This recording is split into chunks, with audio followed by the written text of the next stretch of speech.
Welcome to Rooted to Thrive, conversations to elevate our humanity.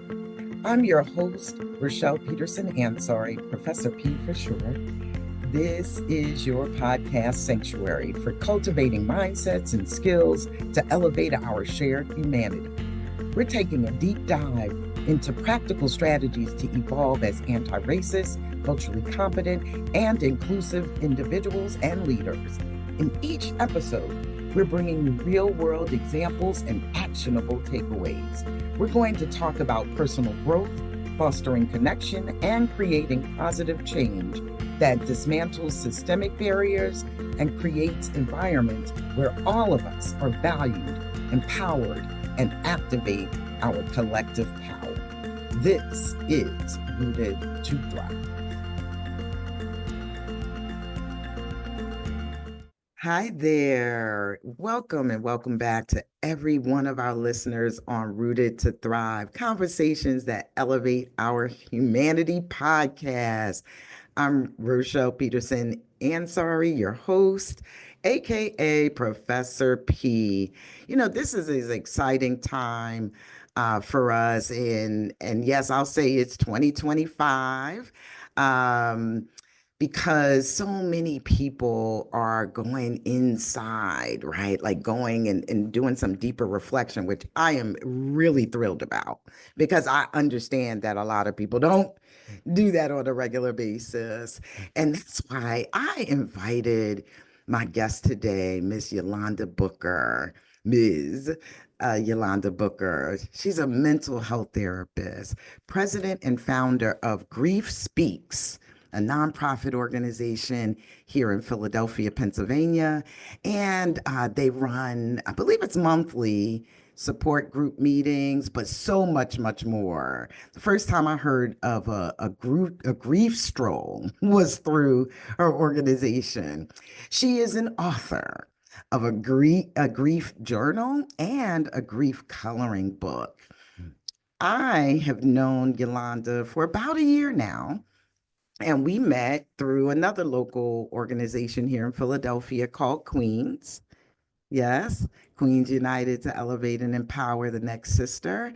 And she facilitated a powerful workshop called Help. And maybe she'll tell us a little bit about that a little later as we get in our conversation. But it was all focused on healing. And I remember a deep connection with this woman. And I said, she has to be a part. We need to connect on some level to help us just really pour into people, like use our gifts and talents to pour into other people. So Yolanda, how are you doing today? I am good. I am good. I am definitely blessed. And I am so grateful and honored to be here to have this conversation with you and all of our listeners this morning. Oh, that is awesome. And you know what? You are I'm happy, right? Like you're a sage, right? So I'm just going to take copious notes, grab all that I can from you, and I know that all of the listeners are going to grab something. So you all out there better get your pen and paper ready today too. Okay? All right. So, to get started, let's talk about, well, we talked about a topic for today, like a, a, a uncommon stage of grief that people talk about or don't talk about, something called insecurity. But before we get into that, right, get into that stage, tell us a little about your background and how you got involved in this work, Madam President and founder of Grief Speaks. Sure. Thanks so much.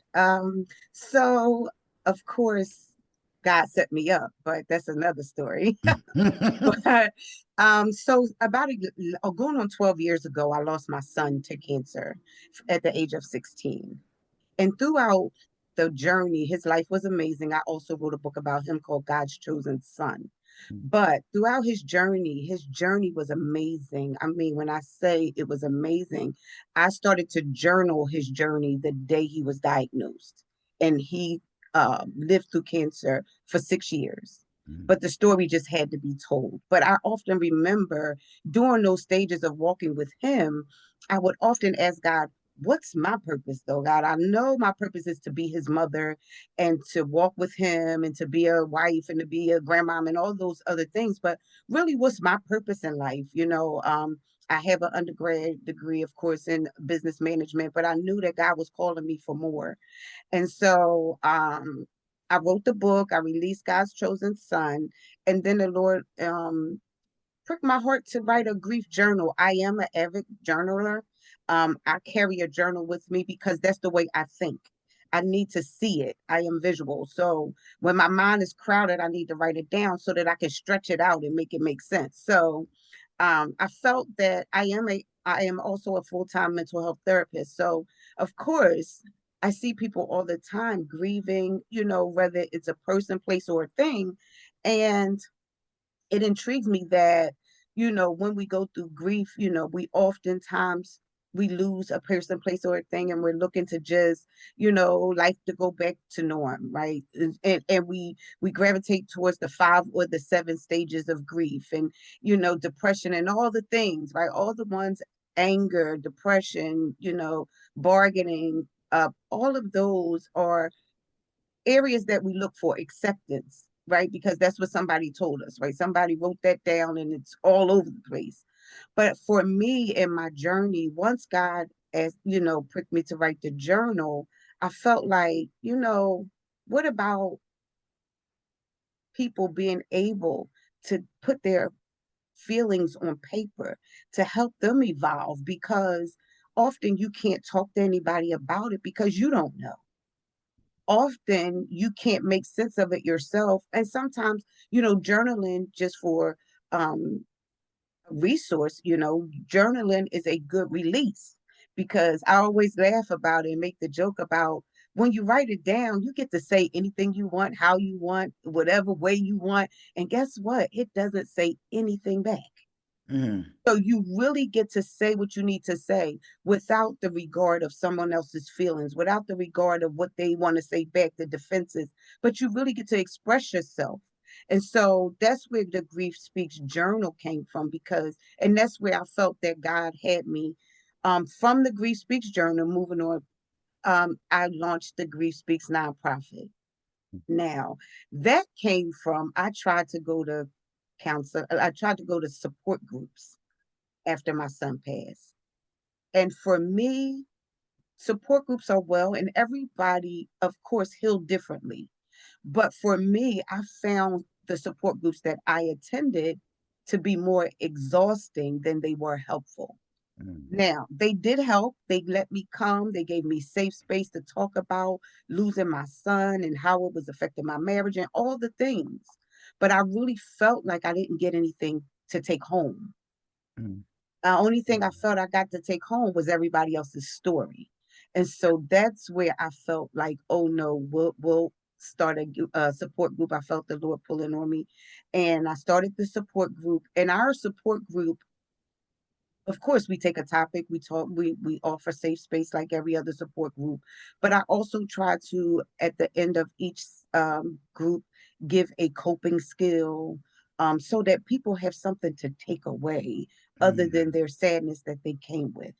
And Yeah. so that's where I feel, that's little of my background, and that's what brought me where I am, suffering through grief myself Mhm. and being compelled by the Lord to help other people, but to help them in a non-traditional way. And so Yeah. that's where we come, later we'll talk, but we stroll and we went to a comedy show. Like we do what the people want. The Lord gave me a vision of, just say for instance, our other organizations such as NA or AA, and how they have such a community of people to relate to when they're going through, to pull on sponsors, all those things. And I felt like grief is no different. You live with grief all your life. You Mm, fight it all your life. It's not something that comes and goes, especially if the loss is significant. If you live long enough, it will be a significant loss. And so I felt like, but we don't have a community. We mhm, don't, we have our local churches, and don't get me wrong, they have their groups and things like that. But I felt like, with Grief Speaks, I really encourage. our participants to make friends with one another so you can call on one another. Because again, in humanity, I feel that we have been taught to be strong so much that we are afraid to ask for help. And that's where Mm. help came from. Right. Oh, okay. Great. Yes. So building relationships is key. Yes, And community. yes, and in community, really, particularly for support groups, coming away with something that people can use, something tangible that they can apply in their lives is Yes. critical. I'm glad you mentioned that because, and I didn't listen, I did not know I was going to think about this. When you started speaking, you reminded me of my experiences with support groups in the past. Yeah. So I have, I attempted to go to a support group when I had my first miscarriage. And Mm. when I tell you, like, first, yes. So I've had several. And it didn't work for me. And I just remember thinking, yeah, like some of the people's stories, right? I thought, well, I wouldn't do that. Like I was in a state of grief, but it was also, I guess it was multiple griefs, actually. Well, one grief usually Yeah, does right, trigger trigger another, right? another. But the group actually that I found, I think there were a lot of people talking about domestic abuse. So maybe that's where I went. When I went was after the miscarriage, but it was coming out of a relationship Right. where there was abuse, and then finding out I was pregnant. Oh, I Yeah, was so like, that was oh, right. And that's the thing about grief. It's one thing triggers another, and sometimes we don't realize that. mhm, But as you said, being in, I think when you say support group, the first thing people think, I want to believe, is that, the common ground, right? So the common ground of we're all going through the same thing or we're all on the same topic. However, the one thing about grief and life experience is that we all do it differently. right, And so right, we really have to find where we fit, where it fits for us, although and that's where I felt it was exhausting because it was like, okay, we're all in here sad. We're all in here crying. Does anybody have any hope? Like, where are we going? right, right. That's where Yes, what it it did was. It was happen. like And yes, there was no let's hope. acknowledge it. Let's Yeah. acknowledge that we're hurting, but can somebody give me some hope to walk out of here with? So that's Yes. where grief speaks in. Thank you, because you helped articulate what I was feeling, right? Like I just was like, because people are talking about domestic abuse and I mean, I learned that, that it wasn't all physical and, many mental, there are many things about it that relate to us mentally and emotionally. So when people were in situations that I just thought I would never, it was hard to step out and empathize. Right. Like, so everybody's situation is different. And I get it. And that's, part of the risk that you take when you're in a group setting.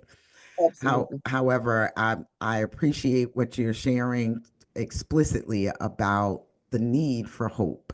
So I hear that need for hope for building relationship and for community. Yes. Yes. Yeah. And that's how we thrive really as humans and as an organization. Absolutely. Yes. Absolutely. Good stuff. So you talked a little bit about your personal experience and how it shaped your approach to this work. Now you mentioned, we've had conversations about these stages of grief, and you mentioned them. You started mentioning them earlier, and you said that one that we don't talk about often is insecurity.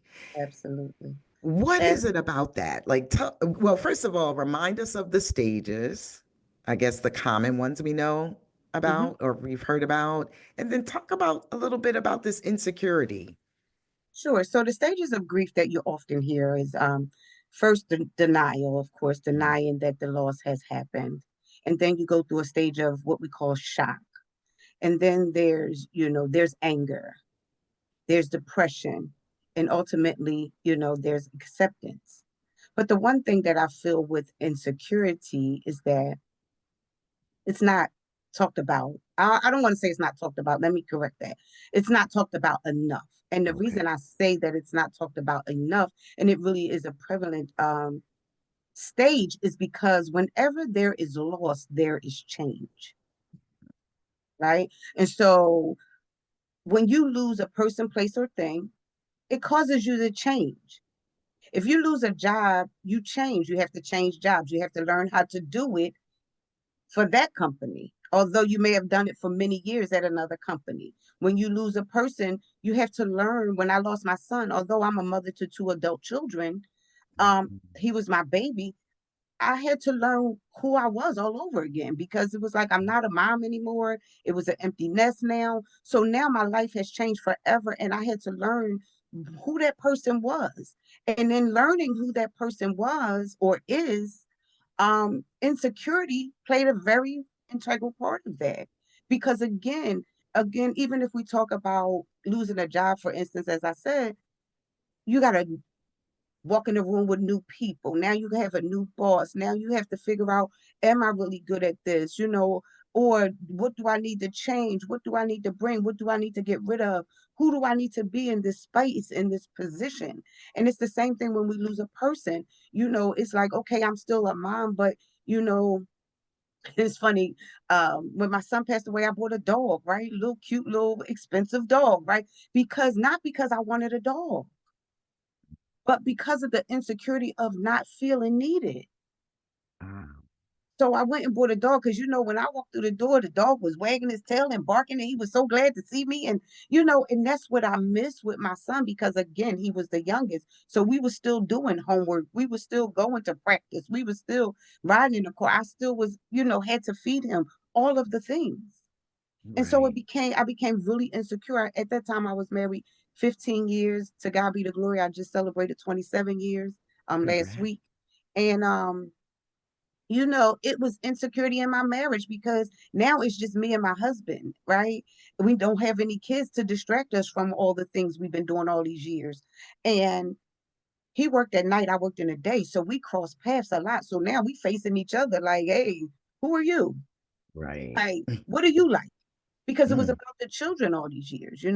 And so right. a lot of insecurity it came to a place, and that's one of the reasons that, like they say, that marriages a lot of times don't make it when you lose a child. Because you coming out the barrel trying to figure out who you are. Mm, Where do I yes. go from here? Is this right? Is this wrong? Do I stay at this job or do I lose that too? And again, as we spoke earlier, the triggers of loss. Okay, I lost my mom 23 years ago to sudden death. So my son's death triggered my mother's death. So all of these things are happening at one time. Again, the nest is empty. Ain't nobody running up and down the steps and in and out my door and calling my name, and it's quiet. So it's Mm, like, who am I here? I call it I have a couple things that I wrote that's not in one of my books, I don't think. But anyway, one called identity crisis, right? Because mhm, now I'm trying to identify, where do I fit in this world? My mhm, oldest son is 37, my daughter's 34. So I've been a mother for half of my life almost. And so now, who am I? Now, granted, I'm still a mother to my other children, but they're grown with children of their own. mhm, So now I'm trying to figure, hey, where do I fit? What do I do? Where do I go? And it's a very insecure spot. I can remember having a conversation with my husband one day, and we are very independent. And he was like, I got to question and all kinds of stuff. And he was like, what's up with you? Like, this has never been who you are. But it was mm, because I didn't know who I was. And mm, so I think it's so important to talk about because I think in that stage, all of those stages of grief, including insecurity, if we would just talk about what the people don't talk about, that's kind of my personality, right? I talk about the stuff that people don't talk about. Um, I think people, our loved ones, right? The people who love us and the people that we trust could understand us better. No, we're just not acting funny. No, we're just not isolating. Oh, we just can't get over it, right? but maybe I'm just going through something that I'm trying to identify. I can't explain it to you if I don't know what it is. Yes. And so I think it's just a conversation to be had Oh, when we talk about, insecurity, just a little bit while we're here. I feel the same way about acceptance. okay. We think that we've hit the peak of the mountain when we feel like, yeah, because I'm just at that place now and I'm of acceptance. But the truth of the matter in grief is acceptance is every single day. Okay. It's not a one and done. And the reason is not because every day, probably, you will run into something that you have to accept about the loss. I mean, I Mhm. remember having to accept I couldn't buy school supplies no more. Like that was my thing, you know, to Wow. go get all of the sales, 50-cent notebooks and pencils. And for somebody else, they might be like, oh, what? Pencils? Like, really? But for me, that was me and my son's thing. Like I had cases of school supplies when he died Mm. because that was my thing. That did something to me. That was something I had to accept. And when I accepted it, it allowed me to bless other people that I could do Yes. this for my grandchildren or I could do this in the community, right? That's what brought me to wanting to reach out to the community because of every day I accept something that I don't have Yes. with Now, not having my son. without right having your son, you said so many things in there, and so many questions are bubbling up for me. The one thing that stood out was you saying, "Who am I without this role?" Right? You said, Mhm. "I was feeling insecure because, or I bought a dog because I needed to be needed." Yeah, I I have a house don't. full of plants right now because of that. I don't have a Ah, dog no more because okay. he was like a child. I came to my senses, like, wait a minute, babe, you ain't even coming home for kids. You come home for a dog, right? Um, but like right now in my life, it's been almost Mhm. 12 years, but I'm surrounded by plants that for whatever reason they need me and they make me feel good and they look pretty and they serve so many purposes. But if I can be totally transparent, they give me the needing. I come right in the door like, oh, let me water you. That oh, you got a Oh, green leaf on you. Oh, you know. So yes. yeah, so those are some of the resources that, once again that we can use. But yeah, That's powerful. Yeah, I'm glad you broke it down, right? So many of us think high level, people, we get dramatic about what our needs are, or if we are not falling all the way apart, we don't know what we can do to sustain us. So this is a really important conversation, absolutely. right? And to your point about dealing with that change, the insecurity that came with that. I was curious what you recommend to people when you can identify the insecurity. Well, it sounds like it's going to come anyway, Right. but It is. yeah, are there practical steps you typically share with people around managing insecurity? Sure. Insecurity comes in so many ways and fashions. And of course, it also has a bunch of triggers, right? Okay. So some of my resources that I share with people is once again, journaling is always a good way because you're looking at yourself, right? Mm-hmm. When you write that on the paper, you're looking at you. And sometimes it helps you later on when you go back and look how far you've come or how far you haven't, right? Mm-hmm. For because it's on paper, right? The evidence is on the paper. But also, one thing that I push very heavily in grief is find what makes you feel good. Not what makes the people comfortable, not what you think they think you should do. Do what you will spend most of your time trying to satisfy people who is not feeling what you're feeling. Now, grief is the commonality, of course, but of course, I lost Naquil and somebody else lost Johnny, somebody else lost Jill, and those relationships are different. So all of it is going to be different. So we find, I like to say, I'm a practical girl. I like small things. So again, I have plants. When my son last birthday, I went and bought a plant, and it has this little sunflower that shoots out of it every once in a while, right? And I love sunflowers. Well, I didn't know that when I bought it, but it was his birthday, and I chose to celebrate his birth opposed to being sad about his death. And I went and I took myself to breakfast. I went and bought a plant, right? Because plants is kind of how I can relate later. So that's like Hmm. his plant. And so when this little sunflower jumps up, it reminds me of him. So one day I walk in my office and, the plant was like this big, the little sunflower was this big. And I came in over the weekend and I came back and it was up and it was bright. And I mean, before I knew it, when I walked in the door, I said, "Hey, boy." And that just, I mean, and for me, that's all I needed, right? But again, my sunflower might not do it for you. Right. But so plants are one thing. I do a workshop where we plant plants. And we write in the inside what we want to bury with grief, and we write on the outside what we want to see grow. And we plant some Mm, seeds, and you nurture the plant and watch it grow. The significance is you are growing as the plant is growing through grief, right? Because it's mhm. just gonna keep on growing. And if you don't nurture it, it doesn't do well. So planting, I often say light a candle. Mhm. When you think about your loved one, light the candle with the significance of that person lights up the room. Right.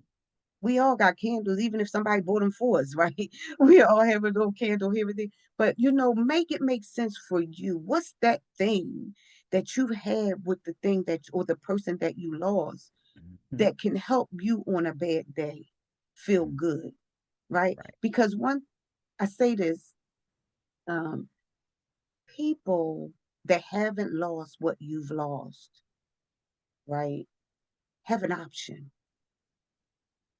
They have an option to go back to their lives. They have an option to call you. They have an option to check on you. They have an option to go back to their normal life. Where the griever doesn't have an option Right. because grief just shows up, whether you want it to or not. Hmm. So with that being said, it's more self-sustaining to do what you need to do for you and stop worrying about everybody else. Yes. So I mean, it could be wear the person's clothes, wear their perfume. Some people like still have clothing with their sin on it. Whatever makes sense to you, and you don't have to explain. As long as it helps you, then you're winning. All But right. so That's often great. we look so often about, oh well, it's been a year. I guess I should be together by now because I know they probably saying blah blah blah. Okay, but just a quick story. When I graduated from grad school, the night before graduation, I came in and my husband was on the phone with a cousin, and he was like, "Yeah, I know you're excited about graduation tomorrow," and I was like, "No, I'm not." And it took him back. It was kind of like, "Whoa, wait, what happened?" And I Right. was like, "I'm not, because my son's not here to witness this, and I'm not happy about that right now. Mhm. Tomorrow will be great. I'm sure I'll be happy, but in this moment, I'm not." And you know what? That statement alone made them very uncomfortable. Yes. But for me, it was freeing because I'm not fronting like I'm happy. I'm not. You're not. That's right. And I'm Mm. not, I don't want, I just want people to understand, if you don't take anything away from this, I want people that are grieving to understand that it is your privilege to grieve. Mm. It don't feel good. That's no lie. But it is a privilege to love the person, place, or thing enough to carry them with you every single day, although it doesn't feel good. But it's up to us to be intentional enough to learn, to educate, to find those resources to help us be okay when we're not okay. Yes. Yeah. So it's okay to not be okay. It's But you okay to need to be, articulate it. yes, and to not be okay is fine, but it's like everything else. Um, if you're not intentional, that's where you stay, not Okay. okay. But Right. if you want to be okay, there's ways. Go to therapy is a big one. Like go talk to Mhm. somebody, because here's the thing in grief too, right? In life, right? We always protecting one another, especially for Okay. the Yeah. people that we love. Hmm. So you go to therapy, you can go drop it and leave, right? But when you're talking to people that you love, you're not going to give them everything because you don't want them to judge you, or you don't want to say what you really want to say because you don't want to hurt their feelings because they hurt your feelings. And sometimes you just need to go talk to somebody that's mutual, that's not going to judge you. And that's what we're paid to do. We're paid to be Mhm. able to take it as therapists. But, Right. some people are afraid. And I say to people, I want to encourage anybody listening that therapy is for the good and when you're going through. It's not only Mhm. when you're having a problem. We want to hear about the good stuff too, right? We're there to be a guide or to offer resources. And Mhm. I mean, without going down the rabbit hole, that's some of the resources that I would suggest Mhm. overall. Yeah. Right. Yeah. So, yeah, and I hear a theme that's consistent, and it's about growing through it, Hmm. growing through your grief, as opposed to, sinking into it and having it take you under, or suppressing it, usually for other people's comfort or Yeah. even your own, because you said, yeah, some people go, yeah, it's been a year, I shouldn't feel this anymore. My dad died over 27 years ago, and while I did not feel like any strong sense of grief, more recently, when I reconnected with my sisters who were his girls, we have a different mom, same dad, uh, something came up for me, right? Yeah. I mean, it wasn't 20, so that was about, yeah, I mean, it was less than 20 years at that point, but a significant time had passed. And I would say every time we reconnected, because we would reconnect and then fall off, and then, Acceptance, right? That over and over and yes, over. over and over again. So that's Mhm. powerful. Thank you for that. That is such important information. And I love the imagery of lighting a candle. I mean, candles are one of my favorite things, but Yeah. lighting a candle so that person can light up the room for you. So I see that focus on growth or the positive, right? Not you don't even need to focus on memories or good memories, Mm. but just that person is light in the moment is a powerful image. Yeah, it's so awesome too. Like I said, so grief speaks, just to make a point. That's Mm-hmm. what the tagline for grief speaks, or the purpose of grief speaks, is to give grief a voice Mm, and not an emotion. Because when you say grief to people, the only thing they think about is emotions. They think mm, about sadness and depression and all of those things. But again, it's a privilege. Give it a voice. mm, Give it a place. Give it a mm, place in your house. Get that candle. That's a place for that person. As you can see behind me, and I'll do just a little bit. This wall, I'm in my office, but this wall is dedicated to my son. mhm. Everything about that's on that wall has to do with him. Because this was his room that I Right. redid. So, do I walk in here every day and be like, oh, this was his room? No.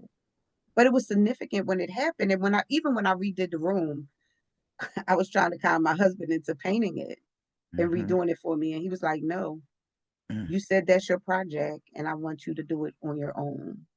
And it was liberating for me because although I was you know, transitioning it from being his room to my room, but it was also kind of the letting go, yes, right? I yeah. didn't let go everything, the grief, but there are stages in grief. Like you said, it can come and go when it feels like something trigger it. It's like it happened yesterday. But also, Mm, too, there are ebbs and flows. And I think those ebbs and flows, the more that we understand that there are ebbs and flows, the more we yes, understand that we're not crazy, or, because it is. yes, that's good, Because we yeah. often say to ourselves, am I crazy? Like I was just laughing and now I'm crying. What is going on? Right, Like, what is right, but when you understand that that really is the norm, right.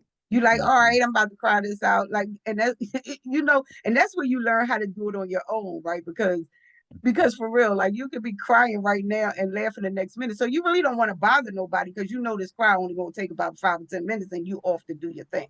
So, right.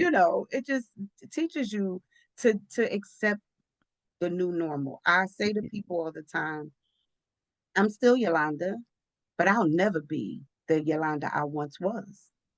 And that's before my son passed. I'll never be that person. That don't mean I'm a bad person.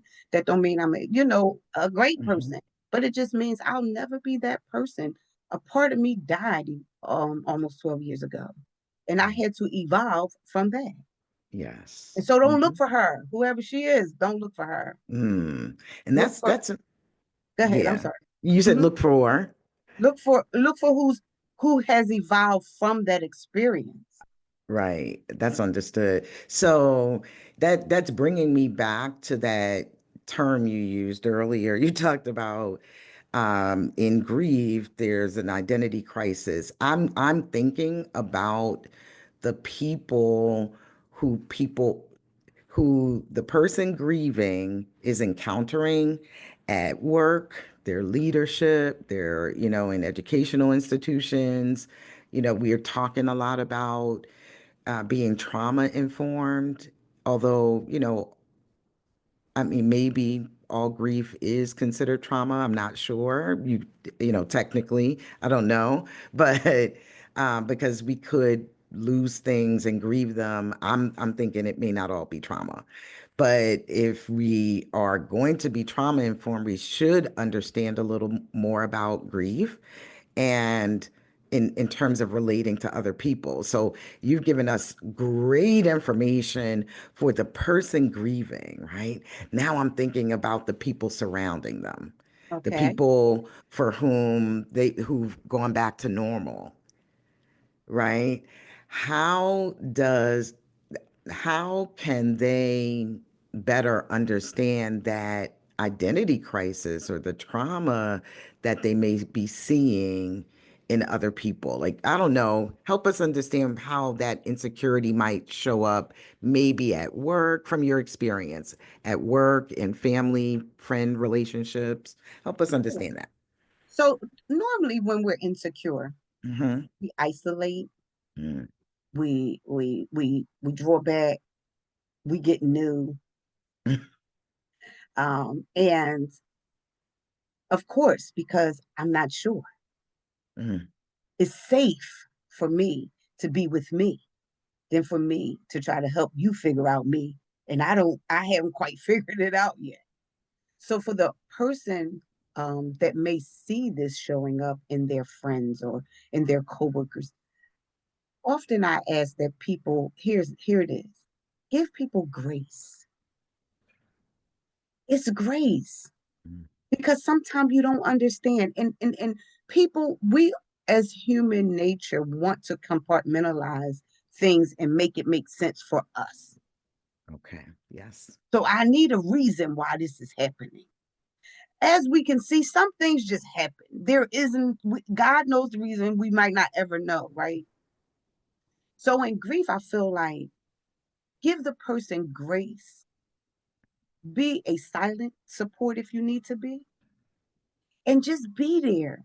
Because again, we look for all these things to do and say, where honestly, most of the time, none of it helps. Mm. Okay. It can assist, don't get me wrong, no shade with anybody. I understand, I have friends I want to help. And there's nothing harder than to love someone that you see hurting. But Right. if you take the stance of understanding that we learn our best when we're hurting, Mm. sometimes we have to hurt, right? That's how we learn to get to the next stage sometimes. But Mm. often we hear things like, um, let me use myself. One of my friends, we were at work one day and I had a episode. I start crying and she was like, don't cry, this and that. And she, trying to soothe me. And I said, please don't do that. Please Mm. just don't. Well, I just want to, I said, listen, I don't mean no harm, but there's nothing you can say right now that's going to make me feel better. I just need to have this moment. So please allow me to have it. And if you need to help me, just be there in case I need you. Okay. Right? I don't want to be offensive, but at this moment, I'm hurting. I miss my son. Nothing you can say right now is going to help me. And I'm going to be, if anything, it's going to irritate me. Hmm. So, and that's not your thought, right? That's not your intention. And so We as the griever have to Mhm. learn to articulate what we're feeling and stop being afraid. We have to be vulnerable about what we're feeling so that other people who love us can understand. But often Mhm. we isolate and we don't say anything. And we know in every situation, if you don't communicate, the other person gets to draw the picture the way that they want to. Yes, that's true. So then we come up with all these, well, maybe she mad at me, or maybe she, and so we draw up all of these assumptions opposed to having the hard conversation, or opposed to being vulnerable enough to say, hey, this hurts and I don't want to talk about it. But a You're lot of right. times culturally, we've been taught to be strong, right? Mhm. So it's very hard to be vulnerable, where being vulnerable is the strongest thing you could ever do. Mm. Okay. it, Yes. it's the strongest thing you could do, because you know what, it doesn't take a strong person to isolate, to shut down, to close up, to do all. It don't take a whole lot of strength to do that, but it takes strength to be brave enough to say, this is it, and this is what I'm feeling, and this is what I need from you. And believe it or not, when we could learn to communicate our needs, people are willing to give it to you, but they can't give you what you don't articulate, right? As they Yes. say, all closed mouths ain't fed. And Right. so when we do that, the unfortunate part about when we don't communicate is that then we don't get support. And guess what? It's everybody else's fault. They don't call me. They don't check on me. They don't even care. They don't this. Mm. But when you saw so and so yesterday and they said, hey, how are you? You like, I'm good. Mhm. So Oh, is it yeah. really their fault that they're not supporting you? Right. Well, and I'm thinking, I keep thinking that this applies not only in personal relationships, right? Yeah, Personal or, coworkers that are your peers, but people who are supervising and leading need to hear this as well. I absolutely. heard you say, give people grace, but also, some people need to hear what grace looks like. I always Yes, think it's about the question that you're asking, yes. right? Like instead of, and I've heard this in, preparation to be trauma informed educator. I've heard the suggestion that we not ask what's wrong with you, but what happened to you. That's one strategy, right? Like one thing to at least reframe our thinking, right? Mhm, Like to mhm. reframe the supervisor or the leader's thinking to something that allows the person space. Right. Could And be considered grace. Yeah. Go I ahead. think another one, as you're saying, is the question can be, and I use this across the board with relationships in any sort. The Okay. question is, how can I support you? Okay. That way, Yes. I don't just jump in and do what I want to do or what I think you need or how Mm. you need it. How can Right. I support you? Even in Okay. our marriages or whatever, how can I support you? Because that opens the door for me to say, and if I choose not to, that's on me, but the question was asked. Right. And then for the person then who has been asked the question, if they're in insecurity, right? They're in that space of not knowing. Being okay with, I really don't know right now. All right.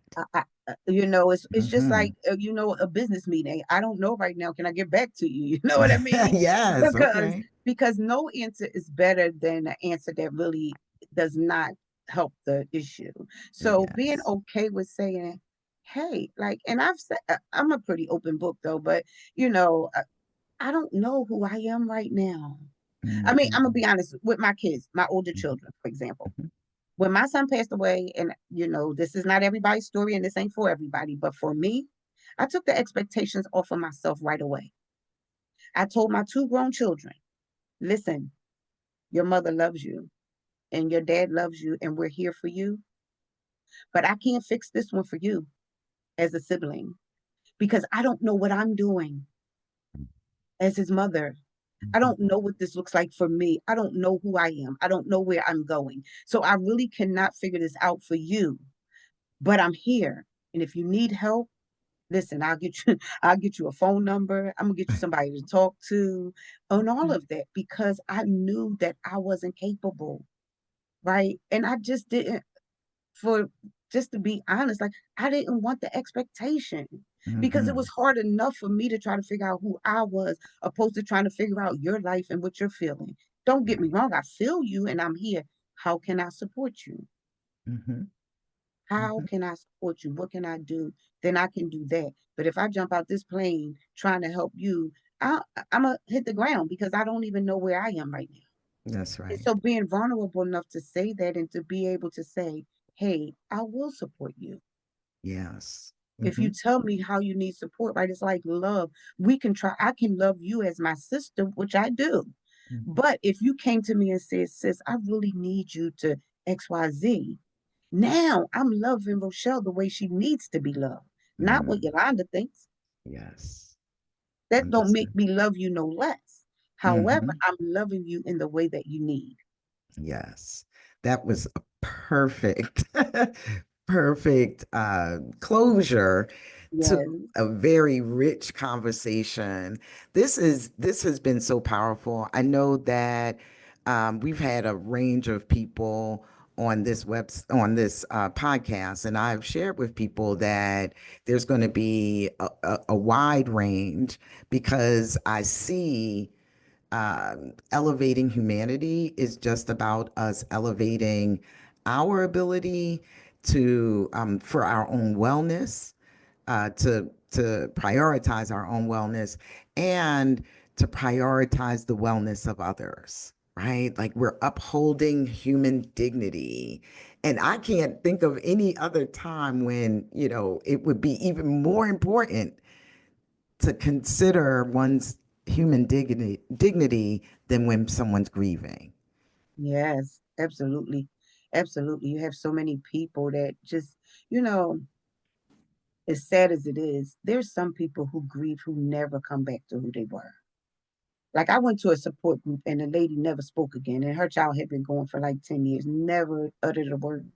Mm. So that's why I say give grace and give yourself grace. And as you talk about humanity and, us being able to give back, the Yes. first part of that is us evolving as an individual so that we can be able to take that into the community and me glean from you and you glean from me. And that's why community is so important, right? Mhm. Community is, of course, we want to give out turkeys and we want to do all the things, but sometimes people just need a hug. Some people just need you to say, it's going to be okay.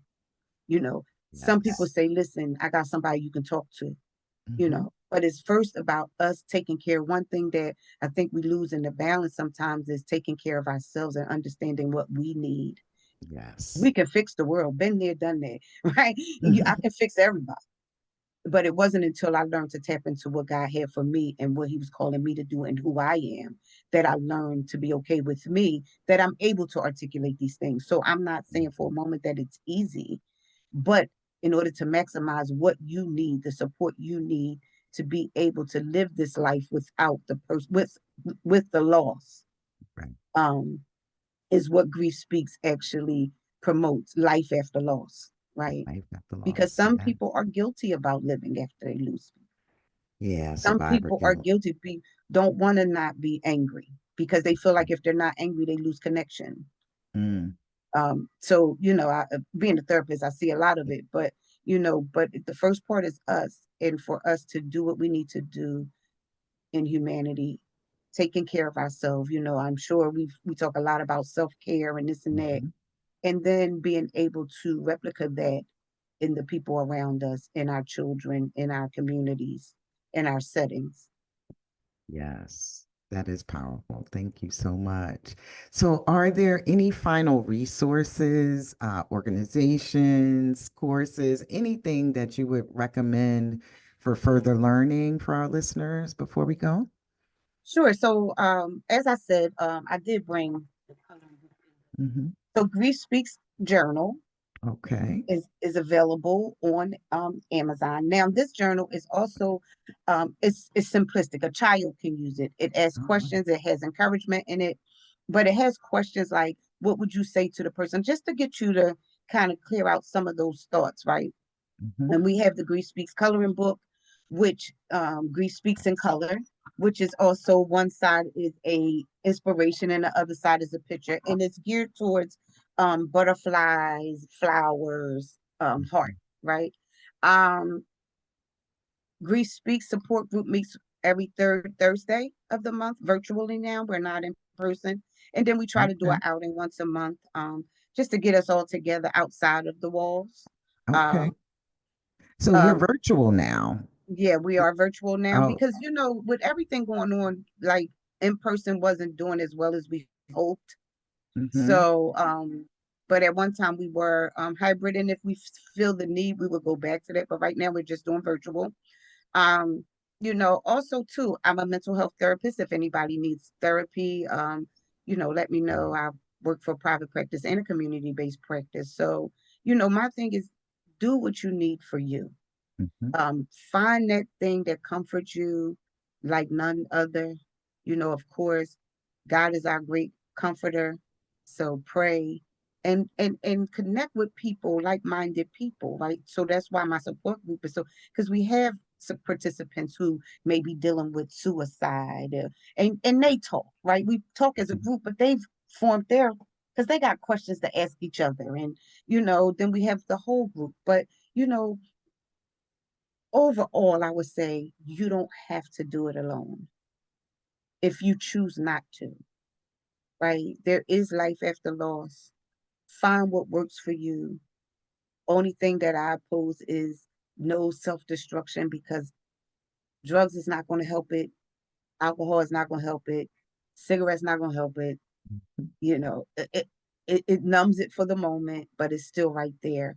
But we can be whole. We can be whole if we would just reach out and communicate what we need, because there is somebody that will help us. It is.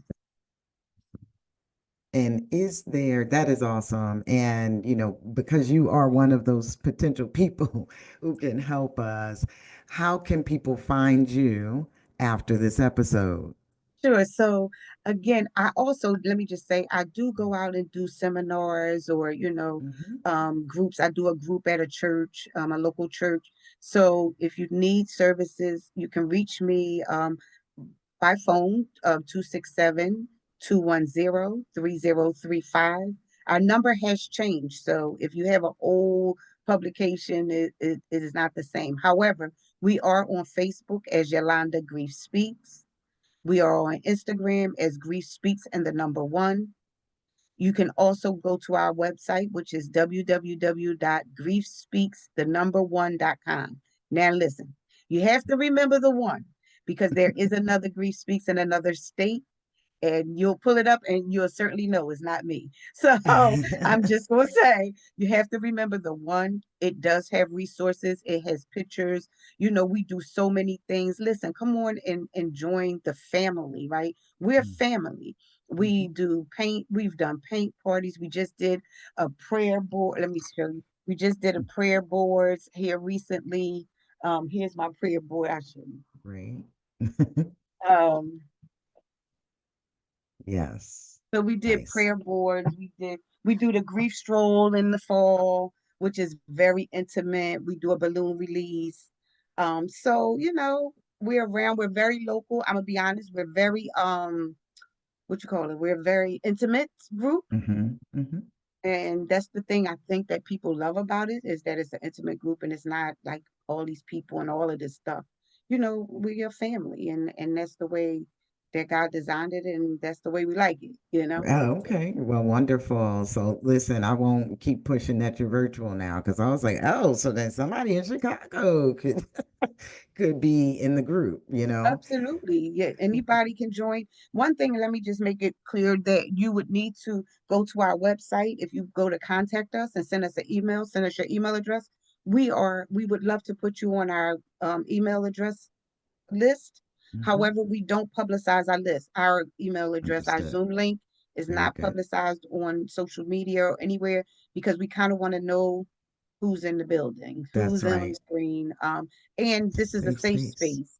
So we Mhm. don't want people, with ill intentions and things, is just a known thing. So, Yes. grief is very hard, and it takes people a lot of courage to come and talk about what hurts them the most. Yes. So we want to keep it safe and welcome. That's all I welcome to the family. So just reach out to us. Uh, Yes. So thank you so much, Ms. Booker. Thank you, This thank you, thank you, thank this has you. been amazing. Thank you so much for having me. Keep us in prayer. I'm just willing Hmm. and able, the able body that God uses. I always laugh and tell people if I had my choice, Hmm. this wouldn't be it. Right. Because it's very hard dealing with people who are hurting every day, all day, but I wouldn't change it for anything. So I'm grateful to be chosen to do this work. Powerful. And I want to again thank you. It was an honor to hear from you, to sit and have this conversation with you. And I also want to thank our listeners or those who are watching. Thank you to everyone who stopped by. Please just leave a comment, subscribe, and definitely share this episode with whomever can benefit, which I think is everybody. And thank you all for listening to Rooted to Thrive.